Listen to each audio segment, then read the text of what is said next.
When I was a kid, I really didn't consider myself much of a reader. As an adult who is writing and illustrating books for children, the question you get asked most after where do you get your ideas? The second most asked question is what did you love to read when you were a kid?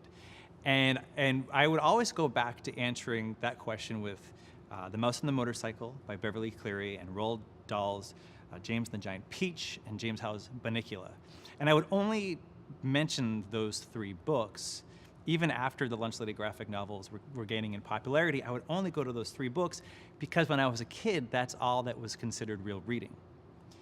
But when I took a deeper dive into the collection of childhood artifacts that I have, I found Garfield treasuries, so many Garfield treasuries, Charlie Brown and Snoopy treasuries. I found plenty of Calvin and Hobbes treasuries. And of course, I remembered that every day my grandfather would come home from work and he would put the newspaper down on the kitchen table, and I would grab it and I would go right to the comic strip section. And I would go, Peanuts to Garfield to Calvin and Hobbes, and then eventually down to Doonesbury, and I never really understood what it meant because I was a kid. But that was the last comic that was left available to me. And I would also read a lot of comic books. And I remember my grandfather would drive me to the comic book store and sit outside in the car very patiently while I went in to make my selections.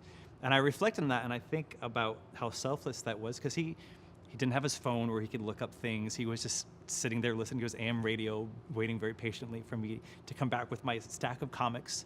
And if he couldn't give me a ride, I remember walking. And now, thanks to Google Maps, out of curiosity, I looked to see what the distance was.